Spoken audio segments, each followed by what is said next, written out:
Alléluia. Gloire à Dieu. On va se lever devant le Seigneur, on va lire la parole de Dieu. Et si vous voulez bien, nous allons aller donc dans ce message anxieux et soucieux. Alléluia. Mon défi, c'est de balayer durant la prédication tous ces soucis et ces anxiétés et de vous démontrer la puissance de la parole de notre Dieu. Si vous voulez bien, on va aller dans le psaume 55. Psaume 55, et nous allons lire un verset. Psaume 55, verset 23. Psaume 55, verset 23, il est dit, remets ton sort à l'Éternel, il te soutiendra, il ne laissera jamais chanceler le juste. On va le relire une deuxième fois, remets ton sort à l'Éternel et il te soutiendra. Il ne laissera jamais chanceler le juste. Si tu es alarmé, si tu es angoissé, si tu es inquiet de quoi que ce soit, ou tourmenté, craintif, la parole de Dieu est l'antidote, le médicament à ce poison qu'on appelle la peur et la crainte. Seigneur, nous sommes devant toi et nous sommes en ta présence, devant ta parole qui ce matin à ta table nous est accordée. Tu as dit, l'homme ne vivra pas uniquement de pain naturel, mais de toute parole qui sort de la bouche de Dieu. Nous te demandons ce matin, cette parole, nous la recevions avec délicatesse, parole non pas d'un homme, mais comme étant ce qu'elle est véritablement, la parole du Dieu vivant. Bénis abondamment ces moments précieux, que nous puissions, Seigneur, manger ta parole, être à ta table, entendre, Seigneur, ce que le Saint-Esprit dit à nos oreilles, dans le nom puissant de Christ Jésus et pour ta seule gloire. Amen. Et tout le peuple dit Amen. On peut s'asseoir, frères et sœurs. Alléluia. Remets ton sort. Remets ton destin, remets ta vie, remets ton futur entre les mains du Seigneur. Résultat, si tu fais cela, si tu fais le premièrement, il fera le deuxièmement. Il te soutiendra. Il te soutiendra. Il ne laissera jamais, J-A-M-I-S, jamais, il ne laissera chanceler le juste. Le juste, c'est celui qui est justifié. C'est celui qui est pardonné. C'est celui qui marche avec Jésus de plus en plus près de sa présence, de son amour et de sa parole. Que de personnes aujourd'hui sont angoissées. Que de personnes, je dirais, se demandent de quoi sera fait mon lendemain. Qu'est-ce qui m'attend pour, je dirais, les mois, les semaines qui s'en viennent, les jours peut-être, que de personnes sont énervées, inquiètes, tourmentées, fébriles, craintifs. Eh bien, la parole de Dieu a un antidote pour que nous soyons calmes. Calmes. Voyez, en bon français, on dit « sois cool ». Calme, confiance, paix, sérénité, tranquillité. La Bible dit que lorsque la terre est bouleversée, nous sommes sans crainte. Psaume 46. Quand la terre est bouleversée, elle est déjà bouleversée et elle va devenir de plus en plus bouleversée. Mais nous ne sommes pas, nous ne suivons pas la tendance du monde qui est justement les angoisses, la déprime, la dépression, et ça peut aller jusqu'au suicide. Nous sommes sans crainte. Les résultats de l'anxiété sont nombreux, terribles. Attaque de cœur, ça peut aller jusque-là. Ça peut aller à l'addiction de drogue.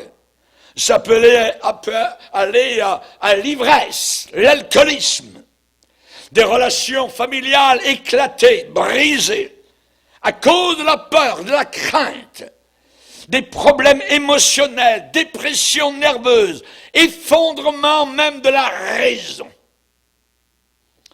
tous ces dérèglements, tous ces fonctionnements anormaux signalent et nous indiquent que l'anxiété est croissante dans notre monde actuel.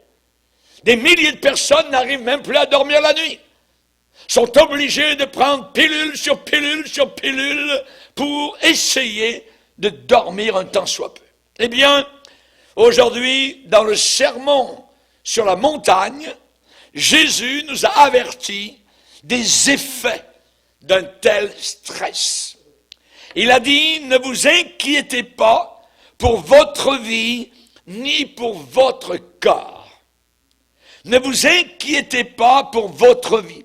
Récemment, il y a un homme d'État qui a déclaré à un auditoire national à la télévision, et je cite, « Nous sommes maintenant menacés par une calamité économique aux proportions gigantesques. » Jésus a dit, « Ne vous inquiétez donc pas du lendemain. » Ça contredit, c'est l'antidote de la pensée, évidemment, du monde. Depuis quelque temps, il y a certains leaders mondiaux qui ont regardé dans la gueule ouverte d'armes automatiques et qui étaient chargés par des soi-disant assassins. Maintenant, il n'y a plus de sécurité.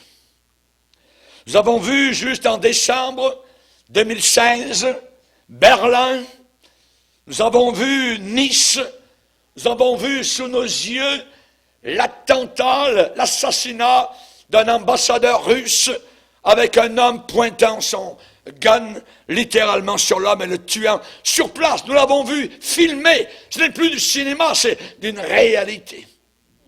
Vous êtes dans un supermarché et vous n'en sortez plus, sinon sur une civière ou mort.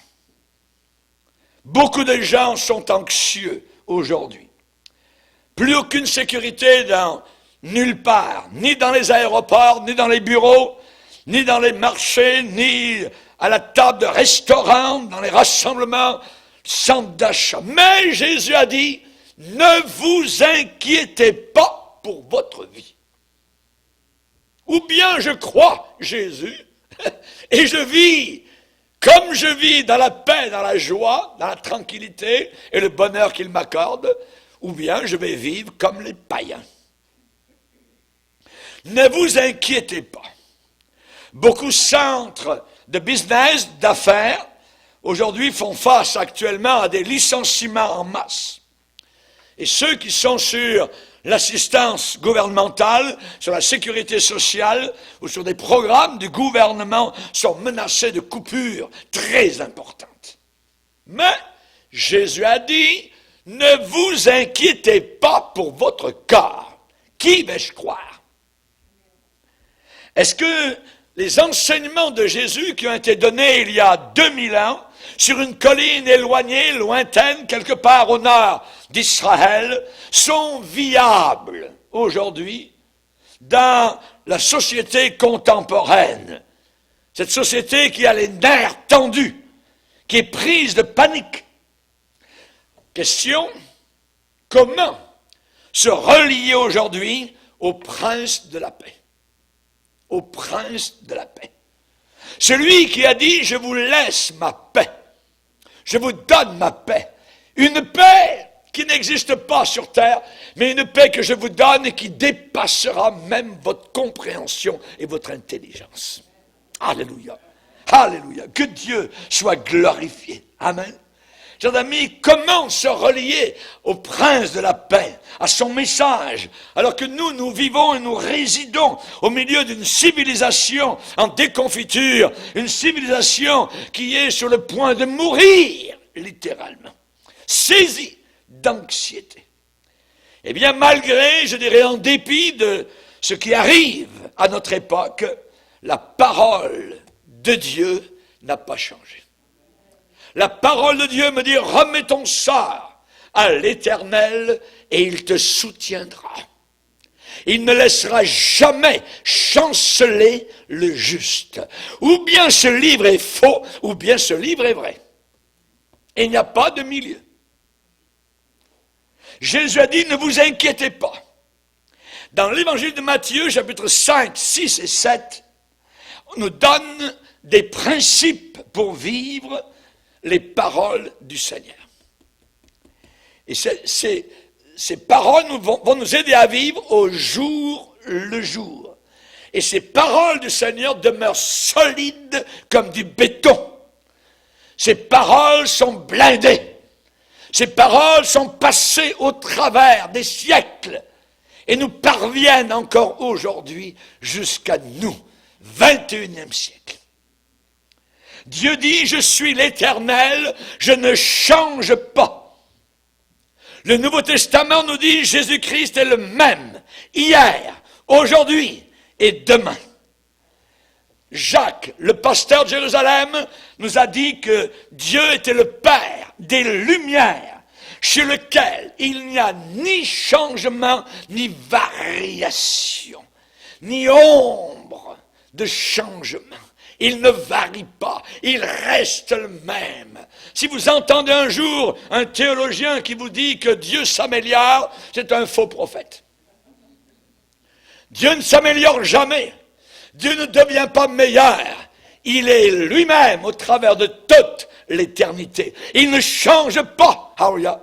Et le jour où j'ai mis le pied dans l'église, j'ai trouvé quelque chose qui ne varie pas, qui ne change pas, qui demeure le même, envers et malgré tout le changement qui existe dans le monde, la modernisation. Vous ne pourrez jamais moderniser ce livre. Il faut le garder tel quel. C'est le livre éternel. C'est la parole de Dieu. Vous devez le manger, l'aimer, le saisir et vivre et mourir pour ce livre s'il le faut. Amen. Alléluia. Jésus a reconnu 3 type d'anxiété. Le premier type d'anxiété, c'est une anxiété pour la vie même. Jésus a dit dans Matthieu 6, c'est pourquoi je vous dis, ne vous inquiétez pas pour votre vie, de ce que vous mangerez, de ce que vous boirez, et ainsi de suite. Ce verset affecte tous ceux qui soutiennent leur famille, qui vivent pour leur famille, qui travaillent pour leur famille, qui pourvoient pour leur famille.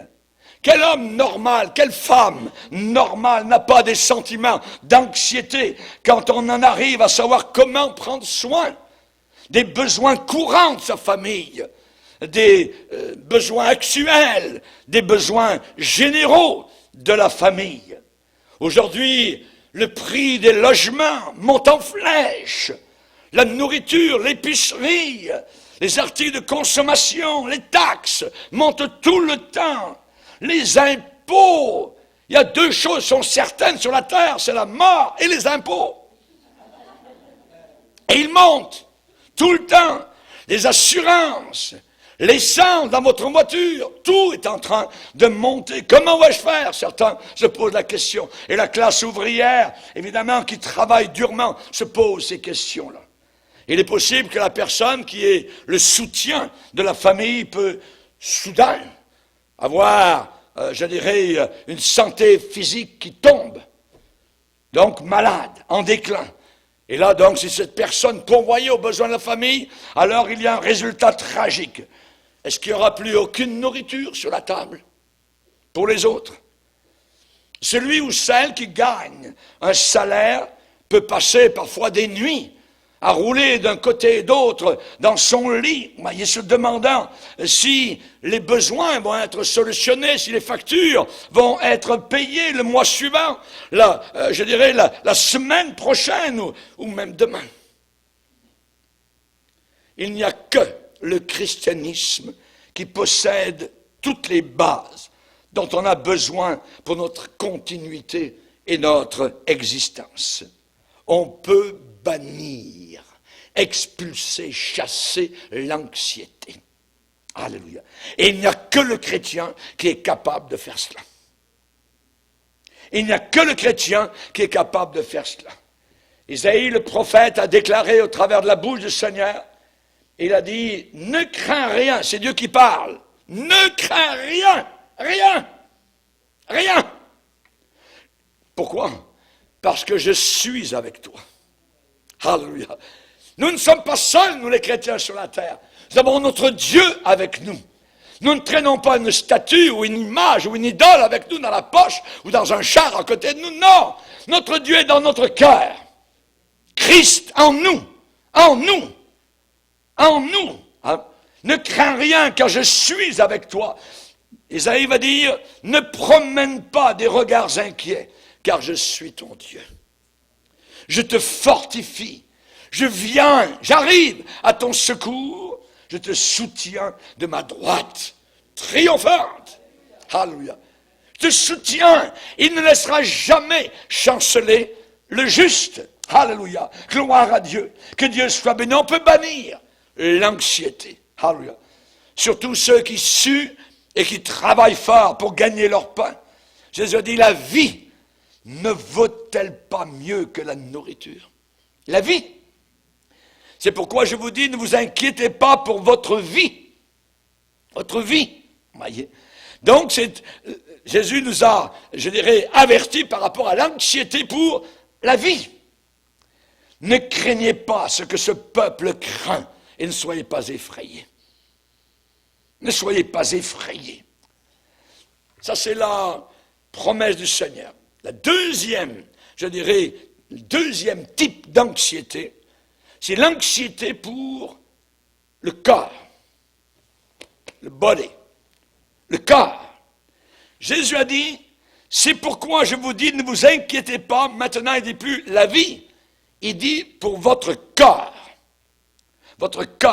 de quoi vous serez vêtus. Il dit, votre corps n'est-il pas plus que le vêtement? Vous avez votre corps, vous avez votre chemise. Est-ce que la chemise vaut plus cher que votre corps? C'est le corps, amen, qui vaut mieux que le vêtement que nous portons. Et si j'ai de l'anxiété pour le corps, alors je ne plais pas au Seigneur, puisque le Seigneur dit, ne vous inquiétez pas pour votre corps. Nous vivons actuellement dans une époque où nos attentes sont très élevées. Trop élevées. À n'importe quel niveau de la société. La télévision, particulièrement, eh bien, nous force, nous pousse dans des besoins que nous n'avons même pas. Dans des besoins pour, je dirais, créer et augmenter un appétit de plus en plus. Oh, je le veux. Oh oui, ça. Oh, l'annonce. Ah oui. Ah, la moulinette. Ah, le malaxer. Ah ouais, mes patates sont mieux comme cela. Et ah ouais, j'achète. Ah, je téléphone, ainsi de suite. Voyez? On crée des besoins. On n'en a pas besoin, en réalité. Nous sommes devenus des consommateurs voraces. Voraces. La mode. Oh, la mode. My. La mode change continuellement. Pourquoi? Parce que si elle ne changeait jamais, eh bien, il n'y aurait pas d'argent à faire. Il faut que ça change. Voyez, il y a un nouveau look. Voyez, chaque fois que vous retournez, ah oui, c'est nouveau, ah oui, c'est à la mode. Ah oui. Les standards, voyez, sont établis pour que nous nous y soumettons. Tu vas te soumettre, voyez, pour que nous les avalions. Les standards de mode ou actuels sont établis pour que nous supportions la pression. Regardez juste vis-à-vis des diètes, des exercices, soigner nos corps, voyez, nourrir nos corps, écoute ton corps, voyez, ton moi, tout tourne autour de moi, voyez. Tout n'est pas mauvais, évidemment, comprenez-moi, voyez. Mais Jésus nous a avertis. C'est pourquoi je vous dis, ne vous inquiétez pas pour votre corps, de quoi vous serez vêtus. Le corps n'est-il pas plus que le vêtement? Il nous a avertis, le Seigneur, contre les tensions, les pressions, l'anxiété, pour que nous recherchions continuellement notre bien-être matériel, physique, voyez. Il y a plus à la vie que seulement le show-off, paraître, l'extérieur. Il y a plus à la vie que tous les appareils ménagers, la technique. Il y a plus que le revêtement extérieur, La Bible nous parle, dans l'Épître de Pierre, il nous parle de la parure extérieure. Vous voyez, ce que les gens voient. Par exemple, les cheveux, la manière, les ornements, comment on s'habille, les habits qu'on revêt. Mais Pierre nous parle de la parure intérieure. Oh! La parure intérieure cachée dans le cœur. La pureté incorruptible d'un esprit doux et paisible qui est d'un grand prix devant Dieu. Qui est d'un grand prix devant Dieu. Dieu se fout complètement si vous habitez une maison d'1 million ou si vous habitez une cabane. Il s'en fout complètement. Ce qu'il regarde, c'est le cœur, la parure de ton cœur. C'est cela qui est important. L'apôtre Pierre n'est pas en train de diminuer, de rejeter, je dirais, l'extérieur. On doit s'habiller proprement. C'est bon si on a des maisons, je dirais, adéquates. Voyez, l'apôtre Pierre n'est pas contre être bien vêtu, voyez, être habillé correctement. Mais il y a plus que cela à la vie. L'important, c'est l'ornementation correcte du cœur et de l'esprit. Comment je suis beau à l'intérieur? C'est ce que Dieu regarde. C'est ça qui l'intéresse. Pierre l'a dit, la parure intérieure. La parure intérieure. Donc il y a l'anxiété pour la vie, l'anxiété pour le corps. Il y a une troisième sorte d'anxiété dont Jésus a parlé. C'est l'anxiété par rapport à l'avenir, le futur. Qu'est-ce qui m'attend? Jésus a dit, ne vous inquiétez donc pas du lendemain. Lendemain. La vie, le corps, et il a ajouté, ne vous inquiétez pas pour le lendemain. L'année qui s'en vient, laissez tomber ça. Ne vous inquiétez donc pas du lendemain. Pourquoi? Parce que le lendemain aura soin de lui-même. Hein? Qui de vous, levez la main, qui de vous par ses inquiétudes? Ah, vous travaillez fort dans les inquiétudes, hein, ça a travaillé fort la nuit, tout ça, vous n'arrivez pas à dormir, vous êtes inquiet. Qui de vous, par ses inquiétudes, peut ajouter une seule journée à sa vie? Personne. Je pourrais m'inquiéter, travailler jour et nuit, je dors plus, je m'inquiéter. Vous n'aurez jamais ajouté une seule heure, une seule minute, un seul instant à votre vie. Ah, je vais faire du sport, tout ça. Ah, je vais aller jusqu'à 120 ans. Ah oui. Mais peut-être qu'un jour, avec tout ton sport, tu vas tomber sur une peau de banane, tu vas te casser le cou. Mais ça va être fini. Qui de vous, par ses inquiétudes, peut ajouter une coudée à la durée de sa vie? C'est vrai que nos pères, dans le passé, ont vécu des jours, je dirais, plus sécuritaires, plus sûrs que les nôtres. Leur époque était une société plus stable, voyez, plus fixe que la nôtre. Notre époque est en train de vivre à l'ombre de la bombe atomique. Nous vivons à l'ombre de la bombe atomique. Nous vivons à l'ombre de l'apocalypse. Un seul moment de folie. Et le monde peut être réduit à un monceau de débris radioactifs. Et savoir cela joue un grand rôle déstabilisateur dans le bien-être de millions et de milliards de personnes. Autour de nous, les gouvernements montent, s'établissent et s'effondrent, s'effritent. Il y a des attitudes morales. On nous parle de nos valeurs occidentales. Ah ouais, quelles valeurs? Ce sont des valeurs immorales, pourries. Les attitudes morales, supposément, sont adoptées, puis ensuite abandonnées. Personne ne sait vraiment, personne n'est sûr et certain de ce qui va arriver demain. Et le stress, pour certains, est terrible. Très grande anxiété. Et cependant, Jésus a dit qu'on n'a pas besoin de succomber sous ce poids. Ne vous inquiétez pas du lendemain. C'est affirmatif, c'est un commandement. Ne vous inquiétez pas du lendemain. Ne vous inquiétez pas du lendemain. Paul reprend les paroles du Seigneur dans Philippiens et dit, ne vous inquiétez de rien, mais en toute chose, faites connaître à Dieu vos besoins par des prières, des supplications et des actions de grâce. Résultat, la paix de Dieu qui surpasse toute intelligence gardera vos cœurs et vos pensées dans le Seigneur. Alléluia. Amen. Chers amis, quand Dieu un jour a parlé à Ésaïe, Dieu l'a saisi, littéralement. Et Ésaïe a donné son témoignage, et il dit, ainsi m'a parlé l'Éternel, quand sa main m'a saisi, et il m'a averti de ne pas marcher dans la voie de ce peuple. Quel peuple? Peuple incrédule, peuple soucieux, peuple anxieux. Il m'a averti de ne pas marcher dans la voie de ce peuple.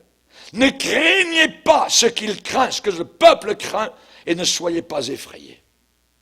C'est un commandement du Seigneur dans Ésaïe chapitre 8, verset 12.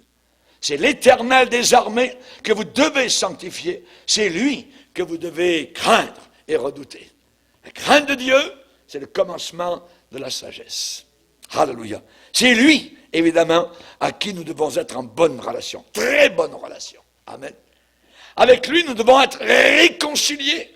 Et si nous ressentons qu'il y a quoi que ce soit, qu'il y a un grain de sable dans l'engrenage, il faut vraiment enlever ces grains de sable.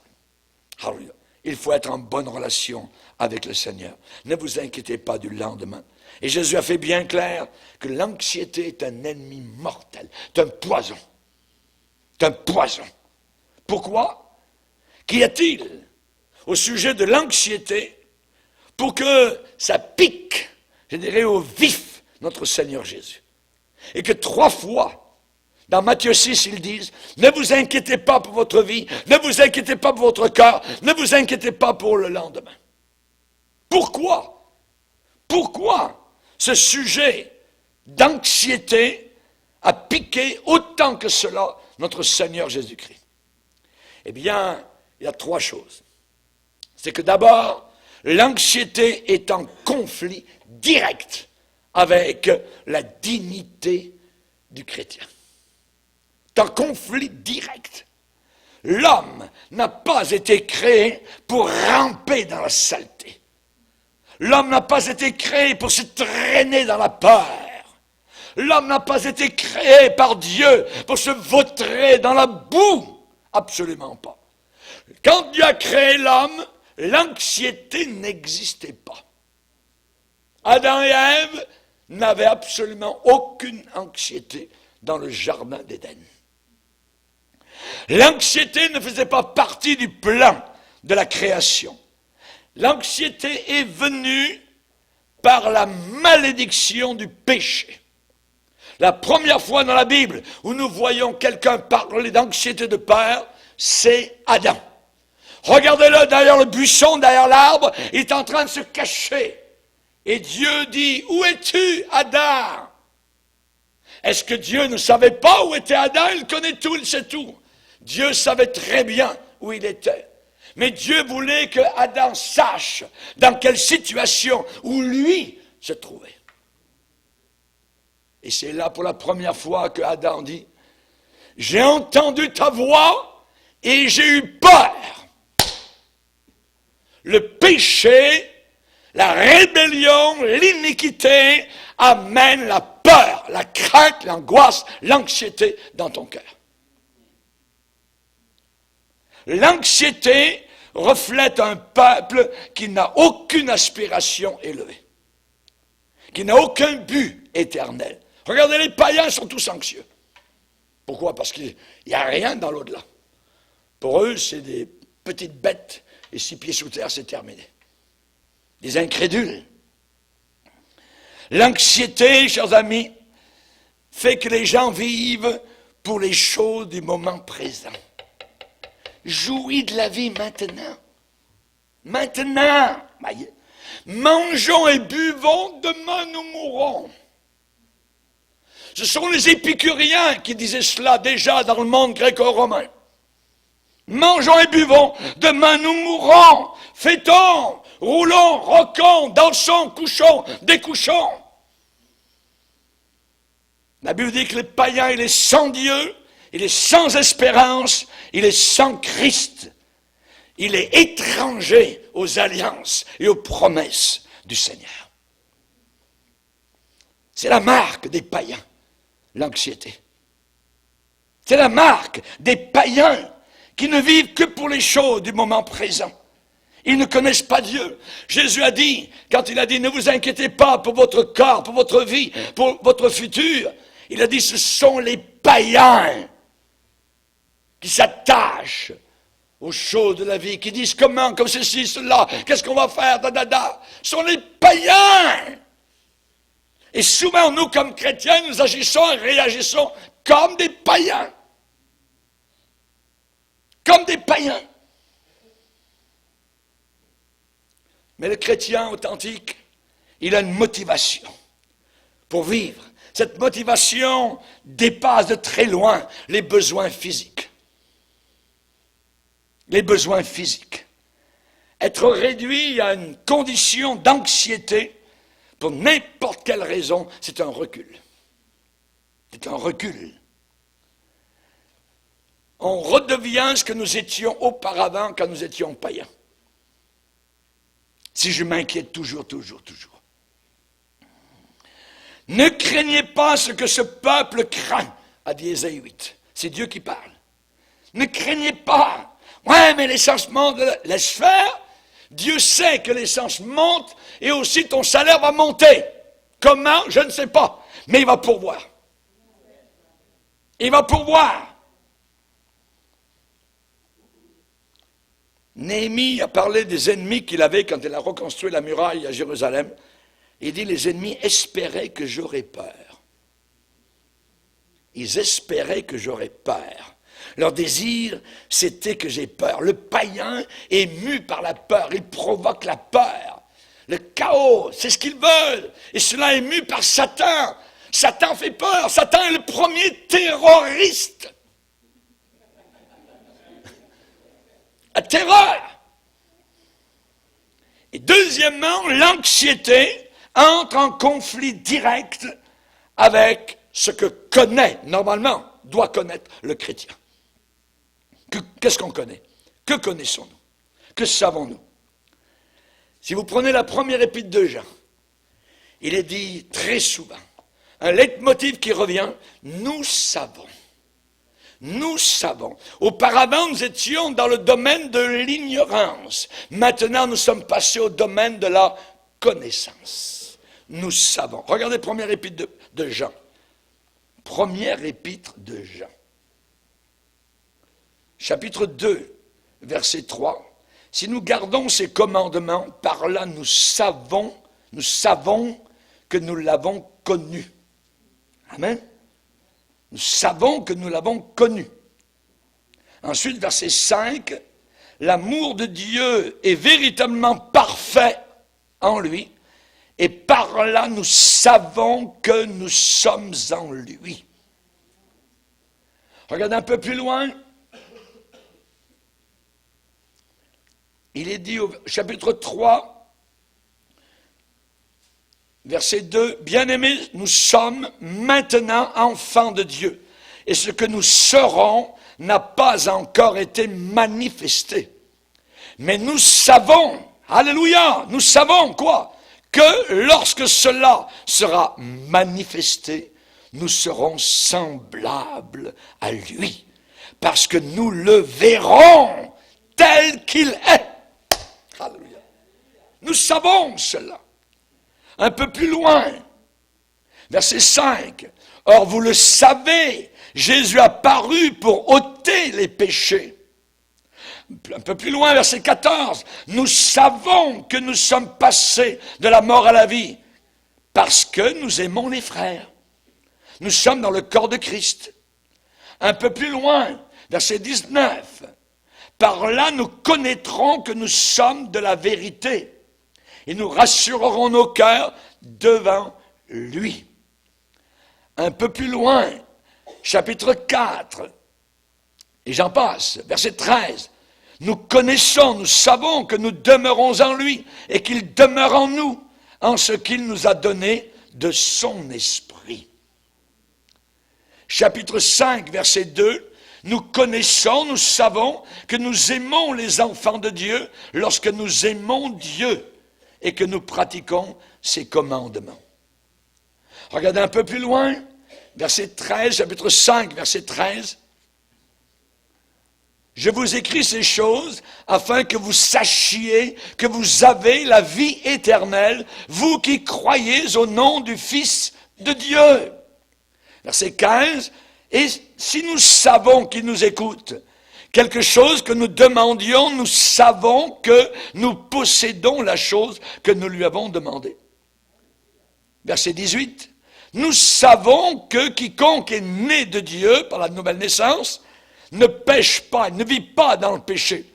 Mais celui qui est né de Dieu se garde lui-même. Verset 9, nous savons que nous sommes de Dieu et que le monde entier est sous la puissance du diable, du malin.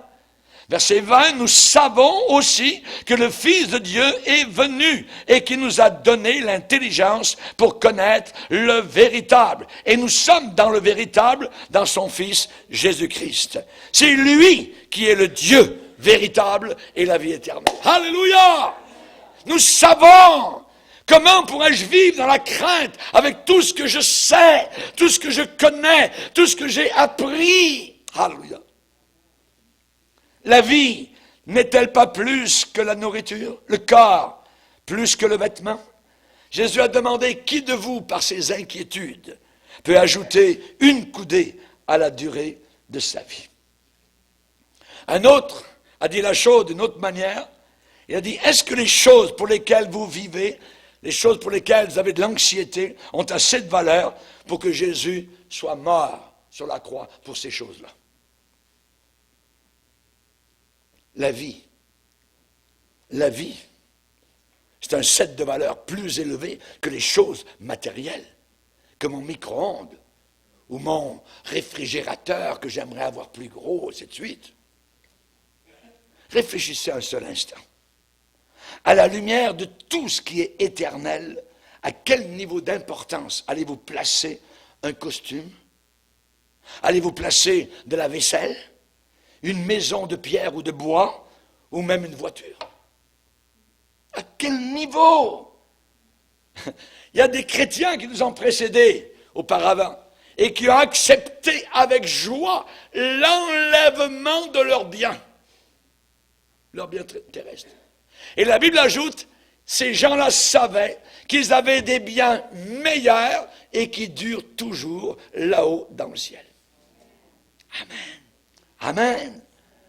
Alléluia. Dans le psaume 49, on nous décrit les païens. Il est dit, ils ont confiance dans leurs biens. Ils mettent leur foi dans leurs biens. Voyez? Et ils s'imaginent que leurs maisons seront éternelles. Que leurs demeures subsisteront d'âge en âge. Mais un coup de bombe atomique, pouf, le petit château est fini. C'est les païens. Les païens mettent leur confiance. Regardez-les, comment ils travaillent à leur maison, comment ils envisagent leur retraite. Mais possiblement, sur la terre, il n'y aura plus aucune retraite dans quelque temps parce que tout va être brûlé. C'est Pierre qui nous dit que tout va brûler. Relisez l'épître de Pierre.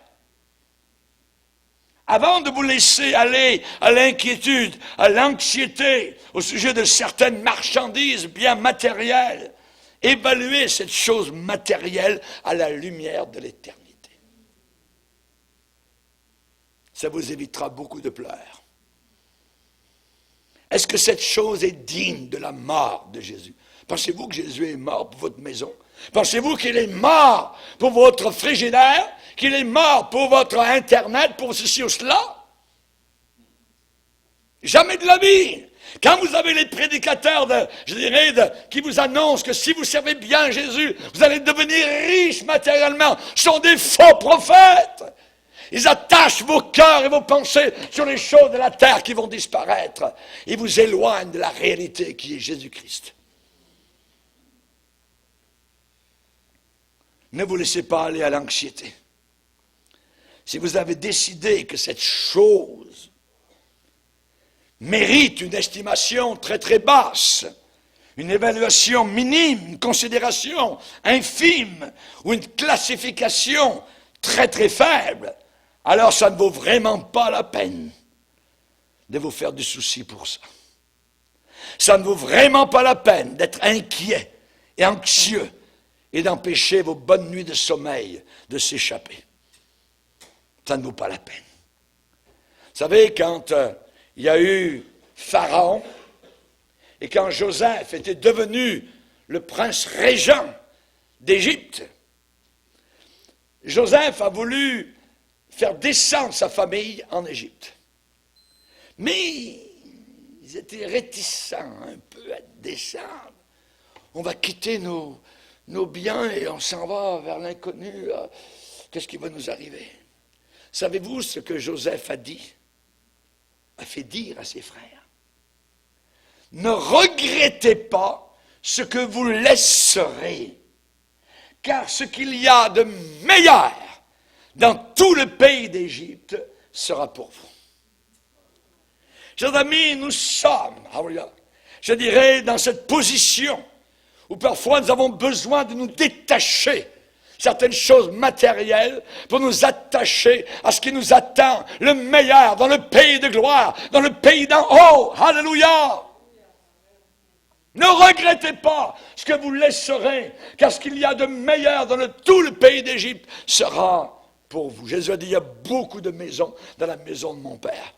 Alors, si votre maison brûle sur la terre, si les assurances ne sont pas là pour payer, si vous vous retrouvez dans une cabane ou en train de dormir sous la table d'un petit appartement où vous êtes serré, pas de problème, vous n'avez pas perdu votre salut. Vous êtes encore sauvé. Vous avez une maison, un palais royal qui vous attend dans la gloire éternelle. Amen. Alléluia. Gloire à Dieu. J'ai vu nos frères et sœurs, amen, sur différents continents. Nous avons prêché la parole de Dieu depuis bientôt 50 ans, qui n'avaient absolument rien des biens matériels de la terre. Mais ils avaient des belles dents blanches sur une peau noire. Et ils avaient la joie du Seigneur. Juste une chemise blanche propre, alléluia. Et les bras en l'air en train de bénir et de glorifier le Seigneur parce qu'ils avaient été sauvés, pardonnés, libérés. Et ils avaient le trésor dans leur cœur. Alléluia. Alléluia, c'est cela qui est important. Pas nos choses, voyez. Pas madame qui habite à Sodome et Gomorrhe, quand elle a regardé en arrière, oh, ma maison, oh, ça brûle. Bof! Jésus a dit, souvenez-vous de la femme de Lot. Son cœur était à ces choses. Son cœur était à son béton. Son cœur était à sa maison. Son cœur était à Sodome. L'anxiété, troisièmement, est en conflit avec l'obéissance chrétienne. L'obéissance chrétienne. L'anxiété déclare ouvertement à un monde qui nous regarde et nous observe que Dieu ne peut pas pourvoir. Si je suis anxieux, je suis en train de déclarer quelque chose, Dieu ne peut rien faire. Je suis tout seul. C'est un petit oiseau sur une branche, mais Dieu ne s'occupe pas de moi, il est là-haut dans la gloire quelque part, puis il est sur sa chaise berçante et me dit, débrouille-toi avec tes problèmes. Non, ce n'est pas le message que nous voulons envoyer. Et nous avons une opportunité, nous comme chrétiens actuellement, de témoigner de la puissance de Dieu comme jamais nous l'avons eu. Parce qu'ils sont tous anxieux, ils ont tous peur, et nous sommes les seuls à ne pas avoir peur. Nous sommes les seuls à sourire.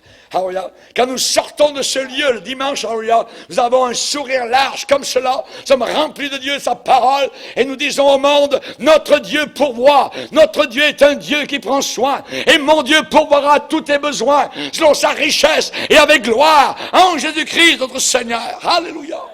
Alléluia. Regardez les oiseaux du ciel. Votre Père Céleste les nourrit. Considérez comment croissent les belles fleurs, ces beaux lys dans les champs. Et même Salomon, dans toute sa gloire, n'a pas été revêtu comme l'un d'eux. Ne soyez pas comme les païens. Est-ce que Dieu pourvoit? Écoutez bien le témoignage de David. J'ai été jeune, j'ai vieilli, et je n'ai jamais vu le juste abandonné, ni ses enfants mendier leur pain. J'ai été jeune et j'ai vieilli. Il s'appelle Jéhovah Jireh. À la montagne de l'Éternel, il sera pourvu. Élie, c'est la famine, mais tu es mon enfant. Tu vas aller au bord du torrent Kérit. Et là, je vais te nourrir. Comment? Ah, laisse faire. Et le matin et le soir, les corbeaux venaient et apportaient du pain et de la viande. Régulièrement. Dieu est le moniteur. Dieu est celui qui guide même le monde animal. Il est celui qui guide toutes choses. Et les corbeaux venaient déposer, amen, le pain et la viande le matin et le pain et la viande le soir. Amen. Pendant des mois, possiblement des années, Élie était au bord du torrent et il buvait l'eau du torrent alors qu'autour, c'était la famine. Dieu prend soin. Dieu a une régularité pour pourvoir aux besoins de ses enfants, aux besoins de son église, aux besoins de sa famille. Alléluia. Rappelez-vous la veuve. La veuve, il ne restait plus rien dans la maison. Juste un petit peu de farine et un petit peu d'huile dans un fond de pot. Et le prophète, qu'est-ce qu'il a dit? Il a dit, la farine qui est dans le pot ne manquera pas. Et l'huile ne diminuera pas dans le vase. Et elle a nourri, elle a fait de la nourriture, elle a préparé cela. Elle vidait de l'huile, il y en avait toujours autant. Elle vidait de la farine, il y en avait toujours autant. Dieu faisait un miracle continuel. Il est le Dieu qui pourvoit. Alléluia. Israël, pendant 40 ans, il les emmène là, dans le désert. Ils sortent de l'Égypte. Oh, peut-être ils ont emmené au début le petit lunch. Mais le petit lunch, il ne dure pas longtemps. Mais Dieu les a nourris pendant 40 ans. Pendant 40 ans. Pendant 40 ans, n'oublie jamais ça. Ton Dieu est un Dieu fidèle, un Dieu puissant. Et il n'a pas nourri une personne, 2 personnes pendant 40 ans. Il a nourri environ 2 à 3 millions de personnes. En plein désert. Là où il y a les scorpions. Là où il y a le soleil à 40-50 degrés Celsius. La manne. Vous voulez de la viande? Vous allez avoir de la viande. Et il leur en a donné. Les oiseaux sont venus. Ils avaient juste à tendre la main. Pouf, ils prenaient les oiseaux. Ils ont eu de l'eau. Pas d'eau. Moïse frappe le rocher. Pouf. Une fontaine d'eau, un geyser. Des milliers de gallons d'eau fraîche sont sortis. En plein désert, le peuple s'est massé pour boire et se désaltérer. Les vêtements, sont jamais usés. Si j'arrivais vers vous, amen, avec mes vêtements d'il y a 40 ans, vous êtes pasteur, vous avez besoin qu'on vous achète un nouveau costume. Mais leurs vêtements ne sont même pas usés. Leurs souliers, les souliers, imaginez, pas usés. Et ils ont marché. Des kilomètres. Quand vous marchez sur des kilomètres, il y a un endroit sur le soulier qui s'use, c'est ici. Mais eux, ça ne s'usait pas. Pas usé. C'est un miracle de Dieu. Dieu est un Dieu à qui nous devons faire confiance. Qu'est-ce que David a dit au psaume 23, vous le savez? L'Éternel est mon berger, je ne manquerai de rien. Amen. Je ne manquerai de rien. Jésus a dit, le voleur, Satan, vient juste pour détruire, voler. Mais moi, je suis venu afin que mes brebis soient dans la joie et cette vie que je leur donne, qu'il l'ait en abondance. Je ne manquerai pas de rien. Je ne manquerai pas de repos. Venez à moi, vous tous qui êtes fatigués, chargés. Je vous donnerai, c'est gratuit, le repos. Je ne manquerai jamais de fraîcheur parce qu'il est la source vive. Venez à moi et celui qui boira de l'eau que je lui donne n'aura jamais soif. Je ne manquerai pas de force, car Christ est ma force. Il restaure mon âme. Je puis tout par celui qui me fortifie. Je ne manquerai pas de direction, parce qu'il me conduit, amen, dans la voie droite. Je t'instruirai, je te montrerai la voie que tu dois suivre. Je te conseillerai, j'aurai le regard sur toi. Psaume 32, verset 8. Je ne manquerai pas de paix, parce que Christ est ma paix. La paix de Dieu qui surpasse toute intelligence gardera ton cœur et tes pensées dans le Seigneur. Alléluia. Je ne manquerai pas de compagnie. Je ne manquerai pas de compagnie parce que tu es avec moi. N'a-t-il pas dit, je suis avec vous tous les jours jusqu'à la fin du monde. Alléluia. Es-tu seul aujourd'hui? Alors accepte Christ dans ton cœur. Tu ne seras plus jamais seul. plus jamais seul avec Jésus sur le chemin du salut. Je ne manquerai pas de compagnie, je ne manquerai pas de consolation, de réconfort, parce que Dieu est le Dieu de toute consolation. Je ne manquerai pas de santé, car Christ le bon berger restaure et guérit mon être. Par ses meurtrissures à la croix, j'ai été guéri. Alléluia, alléluia, merci Seigneur. Je ne manquerai pas de communion spirituelle. Tu dresses devant moi une table en face de mes ennemis. Alléluia, merci Seigneur. Je ne manquerai pas de joie dans mon cœur. C'est le bonheur d'avoir été sauvé. Amen, la joie du Seigneur est notre force. Je ne manquerai pas de grâce, parce que Dieu fait grâce. La grâce est venue. Elle est venue par Jésus-Christ. Je ne manquerai pas de gloire éternelle. J'habiterai dans la maison de l'Éternel pour toute l'éternité. Alléluia. Je ne manquerai jamais d'amour, parce que Dieu est E-S-T, amour. Alléluia. Tu es aimé, tu es aimé, tu es aimé. Je suis aimé, nous sommes aimés, vous êtes aimés. Conjuguez-le comme vous le voulez. C'est Dieu qui est amour. Alléluia. À lui soit toute la gloire. Levons-nous devant le Seigneur et adorons-le dans la joie de nos cœurs. Alléluia, alléluia, alléluia, alléluia, Jésus. Oh mon Sauveur, sois glorifié, sois béni, sois adoré, Seigneur, car tu es le Dieu de notre salut, tu es le Dieu qui pourvoit, tu es le Dieu qui veut que nous soyons sans inquiétude. Alléluia, sans peur. Merci Jésus, merci Seigneur pour l'œuvre du Saint-Esprit dans chacun de nos cœurs. Tu es celui qui pourvoit à tous nos besoins, aux besoins des uns, aux besoins des autres, aux besoins de l'Église. Béni sois-tu, mon Sauveur, pour ta fidélité. Et alors que nous arrivons, Seigneur, à ce dernier dimanche, nous voulons être reconnaissants. Alléluia, pour tout ce que tu as fait pour nous durant cette année, Seigneur. Tu as été fidèle, Seigneur, à tous les cultes d'adoration que nous avons eus, Seigneur, à notre changement de local, Seigneur. Tu as été là, Seigneur. Tu as pourvu jusqu'à présent, Seigneur. Tu es le Dieu Jéhovah Jireh. Alléluia, à la montagne de l'Éternel, il a été pourvu, il est pourvu et il sera pourvu. Alléluia, merci Seigneur, à toi et à toi seul soit toute la gloire. Bénis abondamment les frères et les sœurs, les familles, les enfants, les petits-enfants, les personnes âgées, Seigneur. Nous te glorifions, Seigneur, car tu es avec nous. Alléluia, pour toute l'éternité. Merci Seigneur, amen. Et tout le peuple dit amen. Amen.